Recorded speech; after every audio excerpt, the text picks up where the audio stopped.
Chef మంత్ర project కే మా వాడికొచ్చే వైఫ్లో వాడు కోరుకుంటున్న కొన్ని క్వాలిటీస్ ఉన్న అమ్మాయి గురించి నీకు చెప్తాను. వాడికి అలానే చెప్పావనుకో, చెప్తే నీ ఖర్చులకి ఆడే ఇస్తాడు. రమ్మను. ఒరే కృష్ణ, నీకు ఎలాంటి అమ్మాయి వస్తుందో జాతకం చెప్తారంట, రారా. ఆహా, ఆ ముఖంలో పెళ్లి కళ ఉట్టి పడుతుంది. నువ్వు మెచ్చిన వధువు వచ్చి వేళైంది. రా రారా రా చెప్తాను.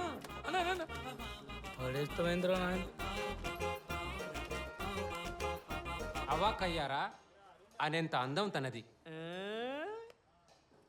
ఎగ్జాక్ట్లీ, మాకు కూడా అదే కావాలి. భూవి దివి వెతికిన దొరకని దొరసాని ఆ పిల్ల. ఎగ్జాక్ట్లీ, మాకు కూడా అదే కావాలి. లక్షలు పెట్టినా కొనుక్కోలేని లక్షణాలు తనవి. ఎగ్జాక్ట్లీ, మాకు కూడా అదే కావాలి. ఎవరైనా అబ్బాయిలు కనబడితే నమస్కారం కన్నా హగ్గే మిన్న అనే సంస్కారం తనది.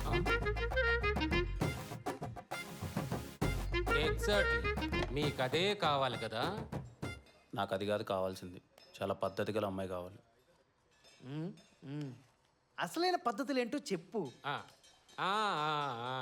జీను పైంటు వేసే పిల్లరోయ్, నైటు పార్టీలంటే లైక్ రోయ్, నువ్వు హాపేస్తే ఫుల్ వేసే టైపు రోయ్, స్మోక్ వేస్తుంది, మందేస్తుంది, చిందేస్తుంది హోయ్. ఓకేనా? ఇంకా చూస్తావేంట్రా? హీరో చూస్తావే హీరో, చూస్తావే హీరో.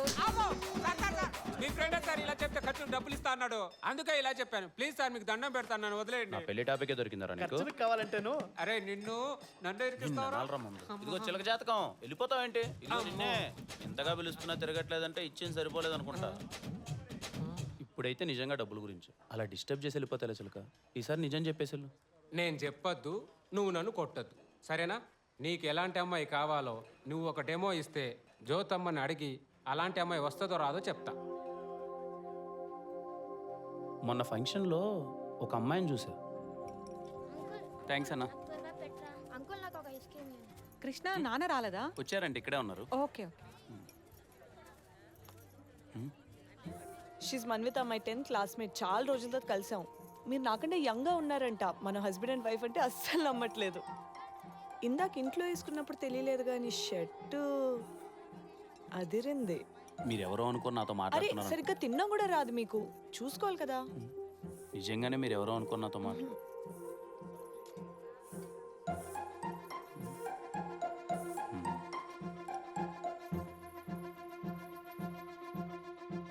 ఆ అమ్మాయి మాట్లాడడం మొదలుపెట్టిన 2 నిమిషాలకే లైఫ్లోకి వస్తే అలాంటి అమ్మాయి రావాలనిపించింది. కళ్ళు మాట్లాడతాయని తెలుసు కానీ చూడడం మాత్రం అదే మొదటిసారి. ఆ అమ్మాయి ముక్కు పుడక అదేంటో తన పెదవికి అందాన్ని తెచ్చింది.